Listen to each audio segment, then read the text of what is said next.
بسم اللہ الرحمن الرحیم۔ اللہم صلی علی سیدنا محمد و علی آلہ و صحبہ و بارک وسلم علیہ۔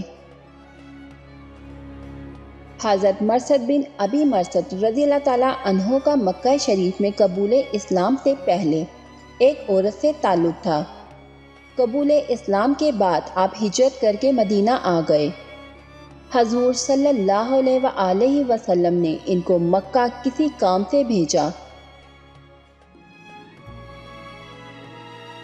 جب وہ وہاں پہنچ گئے تو اتفاقاً اس خاتون سے ملاقات ہو گئی۔ اس عورت نے پچھلے تعلقات یاد دلانے کی کوشش کی اور زنا کی دعوت دے دی۔ حضرت مرثد رضی اللہ تعالیٰ عنہ نے فرمایا، اے اناق، میرے اور تمہارے درمیان اسلام حائل ہے، اب میرا تمہارے ساتھ کوئی تعلق نہیں ہے۔ وہ کہنے لگی کہ اچھا، پھر میں نکاح کے لیے تیار ہوں، مجھ سے نکاح کر لو۔ صحابی رسول فرمانے لگے کہ میں اپنے رسول صلی اللہ علیہ وآلہ وسلم سے مشورہ کروں گا۔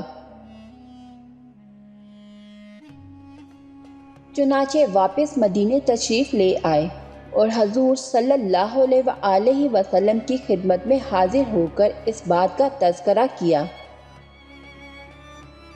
اور نکاح کی اجازت طلب کی۔ آپ صلی اللہ علیہ وآلہ وسلم خاموش ہو گئے اور کوئی جواب نہیں دیا۔ پھر اللہ تعالیٰ نے سورہ نور کی یہ آیت نازل فرمائی تو رسول اللہ صلی اللہ علیہ وآلہ وسلم نے حضرت مرثد رضی اللہ تعالیٰ عنہ کے سامنے ان کی تلاوت کی۔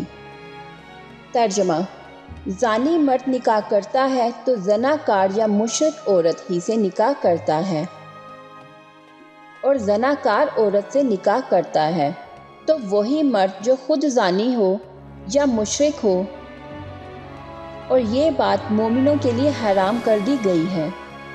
سورہ نور آیت نمبر 3۔ پیارے نبی صلی اللہ علیہ وآلہ وسلم نے حضرت مرثد رضی اللہ تعالیٰ عنہ کو یہ آیت مبارکہ سنا کر اناق سے نکاح کرنے سے منع فرما دیا، اور حضرت مرثد رضی اللہ تعالیٰ عنہ نے بھی پیارے نبی صلی اللہ علیہ وآلہ وسلم کی بات کو سنا اور اسے دل و جان سے قبول کر کر اس عمل سے رک گئے۔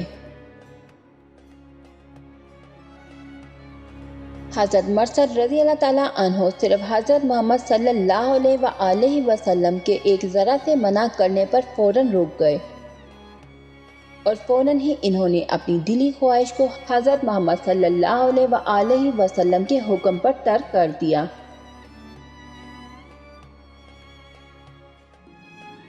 اگر آپ لوگوں کو میری یہ ویڈیو اچھی لگی ہو تو اپنے دوستوں کے ساتھ شیئر اور لائک ضرور کریے گا۔